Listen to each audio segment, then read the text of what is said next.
আসসালামু আলাইকুম। প্রিয় পঞ্চম শ্রেণীর ছোট্ট সোনামণিরা, আমরা আজকে তোমাদের জ্যামিতি নিয়ে আলোচনা করব। তোমাদের গণিত বইয়ে যে জ্যামিতি অংশ রয়েছে, এখানে প্রথমে রয়েছে চতুর্ভুজ, কোয়াড্রিলেটারাল। ঠিক আছে, এই চতুর্ভুজ নিয়ে আলোচনা করব। চতুর্ভুজের আহ, সংজ্ঞা, চতুর্ভুজের প্রকারভেদ, চতুর্ভুজের অঙ্গ কয়টি, চতুর্ভুজের ধর্ম, মানে প্রকারভেদ প্রকারভেদ প্রত্যেকটার আবার ধর্ম কীরকম হতে পারে, ঠিক আছে, এবং ক্ষেত্রফল, এইসব বিষয়ে আলোচনা করব। তো তোমরা আমার ক্লাসে স্বাগতম। তাহলে আজকে শুরু করা যাক, চলো। ক্রমান্বয়ে ইনশাল্লাহ এটা সবগুলোই দেওয়ার চেষ্টা করবো ভিডিও। আচ্ছা, যদি নতুন হয়ে থাকে অবশ্যই সাবস্ক্রাইব করে দিবা। আচ্ছা, মজ্জেম স্যারকে একটু অনুপ্রাণিত করবে, ওকে। আচ্ছা, এখন আমরা দেখব যে চতুর্ভুজটা মূলত কি। চতুর্ভুজটা মূলত কি? হ্যাঁ, চতুর্ভুজ হলো এরকম একটা চিত্র যেখানে কি থাকবে, চারটা বাহু থাকবে এবং চারটা কোণ থাকবে। ঠিক আছে, তাহলে চারটি বাহু এবং চারটি কোণের সমন্বয়ে অঙ্কিত চিত্রটাই হলো চতুর্ভুজ। ঠিক আছে, আমরা চতুর্ভুজ নিয়ে আলোচনা করতেছি। তাহলে চতুর্ভুজ কি? যে চিত্রে চারটা বাহু থাকবে, চারটা কোণ থাকবে। ঠিক আছে, এটা মাথায় রাখবা যে চারটা বাহু এবং চারটা কোণ থাকলে যদি একটা চিত্র তৈরি করা সম্ভব হয়, সেই চিত্রটার নাম কি? চতুর্ভুজ। আচ্ছা, তাহলে চতুর্ভুজ আমরা দেখি যে কোনো একটা চতুর্ভুজ। হ্যাঁ, ধরো আমি একটা যে কোনো একটা চতুর্ভুজ আঁকলাম চারটা বাহু দিয়ে। ঠিক আছে, এই একটা চতুর্ভুজ। ঠিক আছে, এটাকে তোমরা একটা চতুর্ভুজ বলতে পারো। কেন চতুর্ভুজ বলবে? কারণ কি, এ বি সি ডি। ঠিক আছে, এই চতুর্ভুজে খেয়াল করো চারটা বাহু রয়েছে আর চারটা শীর্ষবিন্দু। তো প্রত্যেকটা শীর্ষবিন্দুতে একটা করে কোণ থাকবে। এখানে চারটা কোণ রয়েছে। ঠিক আছে, এবং আমরা যদি কোণাকুণি বিন্দুগুলোকে যোগ করে দেই তাহলে কি হবে? আরও দুটি রেখা পাওয়া যায় একে অপরকে যারা সেট করেছে যে কোনো একটা বিন্দুতে। হ্যাঁ, তাহলে এই যে কোণাকুণি দুটি রেখা পেলাম, এটার নাম কি হবে? এটার নাম হবে কর্ণ। ঠিক আছে, তাহলে দেখো একটা চতুর্ভুজের মোট কয়টা পার্টগুলো তোমরা চেষ্টা করলেই বলতে পারবে। তো আমার সাথে দেখো, আমার সাথে বলো যে চতুর্ভুজের মোট পার্ট কয়টা। প্রথমত কি থাকবে? বাহু। হ্যাঁ, তাহলে বাহু কয়টা? বাহু হলো চারটি। তারপর কোণ, কোণ কতটি? চারটি। তারপর কি? কর্ণ, কর্ণ কয়টি? দুটি। তাহলে একটা চতুর্ভুজের মোট অঙ্গ কয়টি? মোট অঙ্গ সমান কয়টি? 10টি। তাহলে যদি তোমাদেরকে বলা হয় একটা চতুর্ভুজের মোট অঙ্গ, মোট পার্ট কয়টি, যেমন মানুষের হাত পা নাক কান এরকম গলা চোখ আছে না, সেরকম চতুর্ভুজের কয়টা পার্ট? চারটা বাহু, চারটা কোণ আর দুটি কর্ণ, মোট 10টি অঙ্গ। ঠিক আছে, এটা মনে রাখবে। আচ্ছা, এবার দেখি চতুর্ভুজ কত ধরনের হতে পারে বা চতুর্ভুজ কয়টি। তোমাদের বইয়ে যে আলোচনা করা রয়েছে এখানে চতুর্ভুজ দেখানো হয়েছে কয়টি? 5টি। কি কি? এটা এখন আমরা দেখব। ধরো এইরকম একটা চতুর্ভুজ আঁকলাম যেখানে আমি চারটা বাহুই সমান করার চেষ্টা করলাম। ঠিক আছে, আমরা এরপরে ভালো করে স্কেল দিয়ে আলোচনা করে, স্কেল দিয়ে চিত্র দেখানোর পর ধর্মগুলো আলোচনা করব। কিন্তু আপাতত বোঝার জন্য, আপাতত প্রকারটা দেখার জন্য আমি কি করলাম, এখানে একটা চতুর্ভুজ আঁকলাম যেটা চারটা বাহুই বললাম যে সমান। ঠিক আছে, এরপর আরেকটা এভাবে চতুর্ভুজ আঁকার চেষ্টা করি। তারপর এখানে দুটি বাহু সমান আর দুটিকে বাড়িয়ে দিলাম। এটা একটা চতুর্ভুজ। ঠিক আছে, তারপর একটু কোনাসি করে দিলাম আর কি, কোনাসে। এটাও একটা চতুর্ভুজ। ঠিক আছে, আচ্ছা, হাত দিয়ে আঁকছি তো একটু কম বেশি হতে পারে।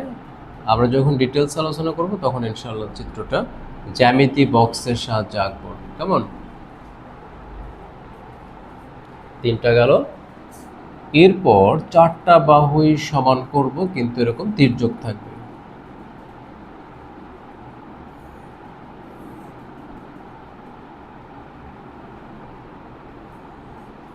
এটা একটা চতুর্ভুজ। আচ্ছা, লাস্ট ওয়ান।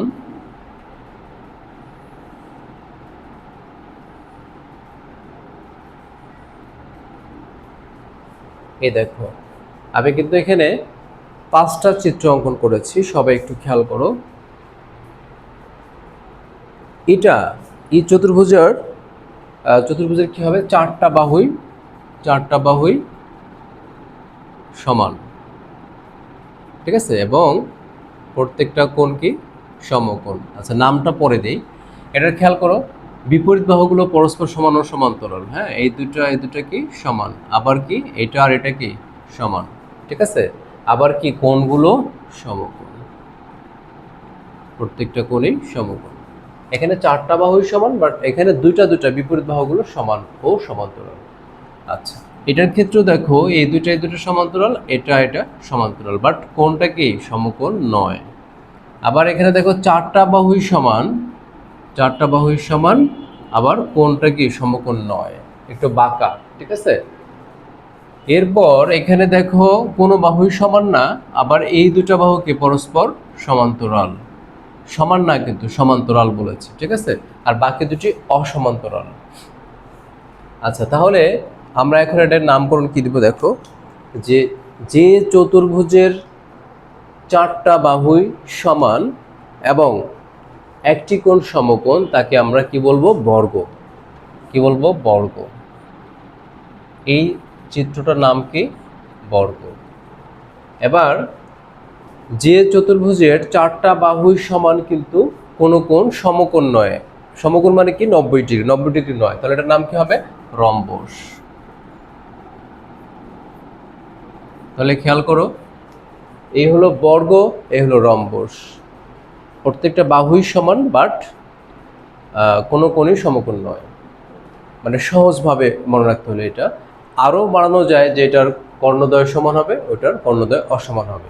আচ্ছা, এবার আসো এখানে, যে চতুর্ভুজের বিপরীত বাহুগুলো পরস্পর সমান ও সমান্তরাল এবং কোণগুলো সমকোণ, অথবা একটি কোণ সমকোণ, তাকে কি বলবো আমরা, আয়তক্ষেত্র, আয়ত, ঠিক আছে। এটা কিন্তু একটি কোণ সমকোণ হলে অটোমেটিক বাকি তিনটাও সমকোণ হবে, ঠিক আছে। তাহলে এটার নাম কি, আয়ত, রেক্ট্যাঙ্গেল, আয়ত। হ্যাঁ, এরপর যে চতুর্ভুজ দেখো এটাই, বাট এখানে পার্থক্যটা কি, এটা সমকোণ, এটা সমকোণ নয়। তাহলে যেই চতুর্ভুজের বিপরীত বাহুগুলো পরস্পর সমান ও সমান্তরাল এবং কোনো কোণের সমকোণ নয়, তাকে কি বলবো আমরা, সামান্তরিক। সামান্তরিক, ঠিক আছে। প্যারালিলোগ্রাম, এটা রম্বাস। এই যে রম্বাস আগেই বর্ণনা করেছি, যে চতুর্ভুজের চারটি বাহুই সমান এবং কোনো কোণের সমকোণ নয়, আর বিপরীত বাহুগুলো তো অবশ্যই পরস্পর সমান্তরাল।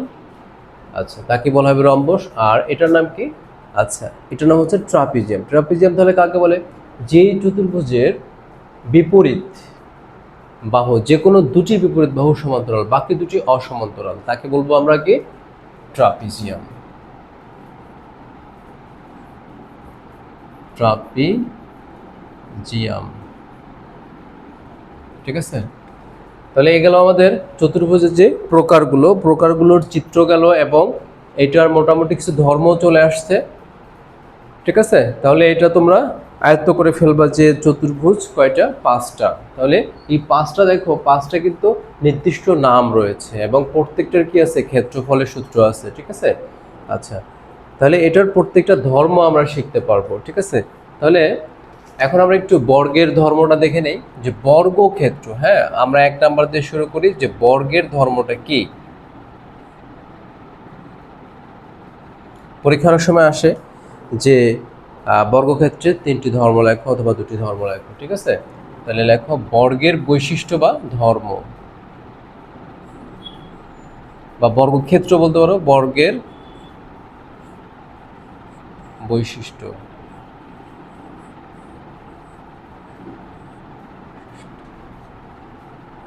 বা ধর্ম, মানে যেইটার মাধ্যমে আমরা এটাকে শনাক্ত করতে পারবো। ঠিক আছে,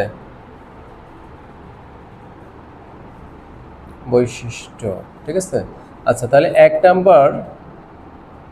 নাম্বার ধর্মটা কি?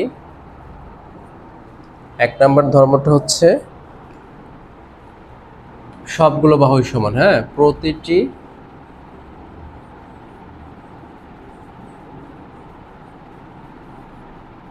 বাহুই সমান, এটা হলো এক নাম্বার ধর্ম। দুই নাম্বার বৈশিষ্ট্য হলো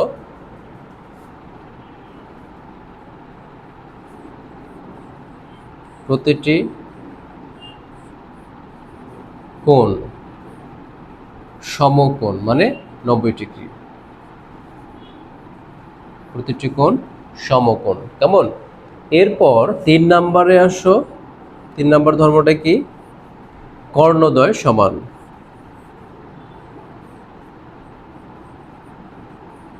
কর্ণদ্বয় সমান। তাহলে এই 3টা ধর্ম দিয়েই কিন্তু এটাকে 5টা চতুর্ভুজ থেকে আলাদা করা যাবে, নির্দিষ্ট করা যাবে। ঠিক আছে, মনে রাখবা বর্গের প্রত্যেকটা বাহুই সমান, প্রতিটি কোণ সমকোণ, আর কর্ণদ্বয় কি? সমান। ঠিক আছে, আচ্ছা এরপরে আমরা এইটার পাশাপাশি এরকম দেখতে আরেকটা জিনিস আছে, রম্বস। রম্বসের ধর্মটা নিয়ে আলোচনা করি। ঠিক আছে, আচ্ছা এটা 1 নাম্বার দিয়েছি, 2 নাম্বার, 3 নাম্বার, এটা 4 নাম্বার। হ্যাঁ, 4 নাম্বারটা আমি এখানে আমার মতো করে দিয়েছি। এটা কত? এটা হলো কি? এটা রম্বস। রম্বসের ধর্ম বা বৈশিষ্ট্য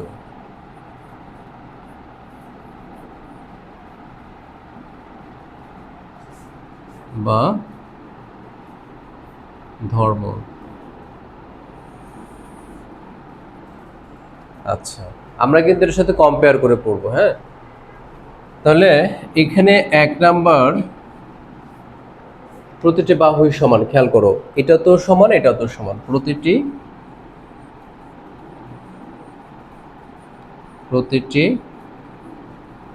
বাহুই সমান থাকবে। হ্যাঁ, প্রতিটি বাহুই সমান। তারপর 2 নাম্বার, এখানে বলা আছে প্রতিটি কোণ সমকোণ, আর এখানে কোনো কোণই সমকোণ নয়। কোনো কোণই সমকোণ নয়।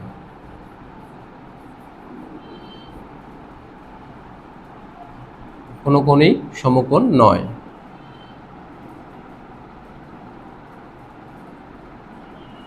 তারপর 3 নাম্বার হলো এখানে কর্ণদ্বয় সমান ছিল, আর এখানে কর্ণদ্বয় সমান নয়। এর হবে কর্ণদ্বয় অসমান।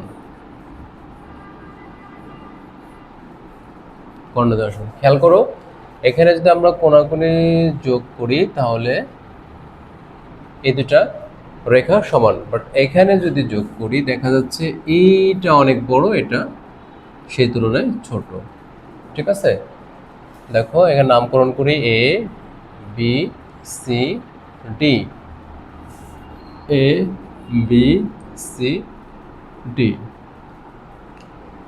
এখানে এসি কর্ণ সমান বিডি কর্ণ, আর এখানে এসি কর্ণ লেস দেন বিডি কর্ণ, অর্থাৎ এসিটা বিডি এর চেয়ে ছোট। ঠিক আছে, এটাই পার্থক্য কিন্তু। তাহলে আমরা কি করলাম? 2টা চতুর্ভুজের অর্থাৎ বর্গ এবং রম্বসের ধর্ম শিখে ফেললাম। ঠিক আছে, এখন বাকিগুলো আমরা দেখব। বাকিগুলো কি আছে? আয়তক্ষেত্র আর সামন্ত্রিক, দুটো পাশাপাশি রয়েছে, দেখতে প্রায় সেম, খালি তির্যক টাইপের একটা, এই যে এটার মতোই অনেকটা আর কি। এই দুটো কম্পেয়ার করে আলোচনা করব, আর এটা ট্রাপিজিয়ামটা আলাদা আলোচনা করব। ঠিক আছে, তাহলে আমি এটা মুছে দিলাম। এখন আমরা 3 নাম্বার, 2 নাম্বার আর 3 নাম্বার নিয়ে আলোচনা করব।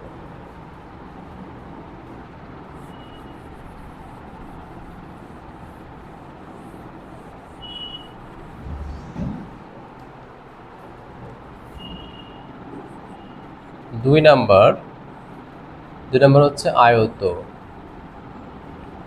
আয়ত ক্ষেত্রের বা আয়তের আয়তের ধর্ম বা বৈশিষ্ট্য। আচ্ছা, আমি ধর্ম লিখলাম। হ্যাঁ, আয়তের ধর্ম বা আয়তের বৈশিষ্ট্য।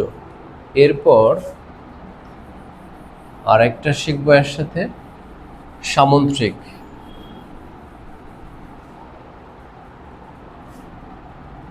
এটা হচ্ছে 3 নাম্বার।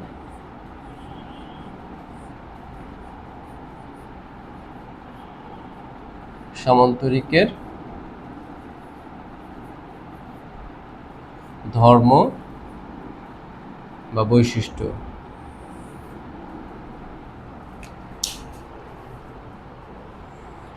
হ্যাঁ, তাহলে শুরু করা যাক। খেয়াল করো সবাই, 1 নাম্বার ধর্ম আয়তের। আয়তের 1 নাম্বার ধর্ম হচ্ছে বিপরীত বাহুগুলো পরস্পর সমান ও সমান্তরাল। বিপরীত বাহুগুলো পরস্পর সমান ও সমান্তরাল।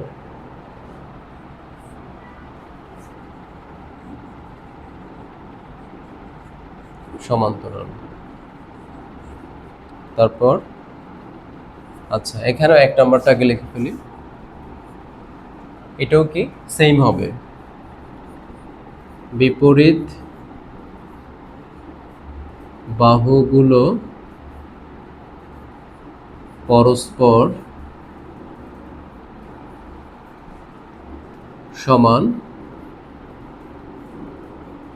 ও সমান্তরাল। সমান্তরাল। এটার 2 নাম্বারটা কি হবে, প্রতিটি কোণ। প্রতিটি কোণ সমকোণ। এটা 2 নাম্বারটা কি হবে,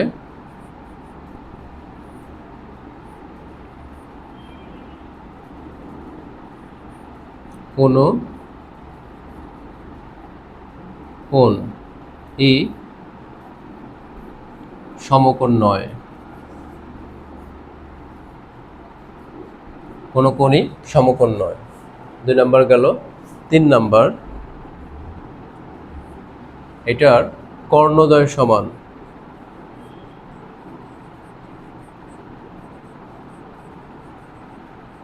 কর্ণদ্বয় সমান। আর এটার চিত্র দেখে বলো কি হবে, কর্ণদ্বয় অসমান। খেয়াল করো, আমরা যদি কোণাকুণি এখানে গুণ করি, এই রেখা আর এই রেখা দুটো কর্ণ পেলাম, এ বি সি ডি, অর্থাৎ এসি কর্ণ আর বিডি কর্ণ সমান। এইটাতে দেখো, এটাতে কি হয়,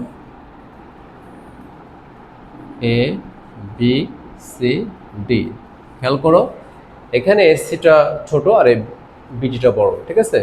তাহলে এখানে কি লিখবো, কর্ণদ্বয় অসমান। কর্ণদ্বয় অসমান, ঠিক আছে? তো আমরা এখন 4টার বৈশিষ্ট্য কিন্তু শিখে ফেললাম। আমরা তুলনামূলক আলোচনা করেছি এই কারণে যাতে তোমাদের মনে রাখতে সহজ হয়, ঠিক আছে? তাহলে আজকে এই পর্যন্ত থাকবে। তোমরা অবশ্যই জানাবে যে কেমন লেগেছে, অথবা আরও কিভাবে এটা বুঝালে তোমাদের আরও বুঝতে সুবিধা হবে। তাহলে আমি সেভাবে ইনশাল্লাহ ভিডিওটা করার চেষ্টা করব। সবাই ভালো থাকবে। আসসালামু আলাইকুম রহমতুল্লাহ।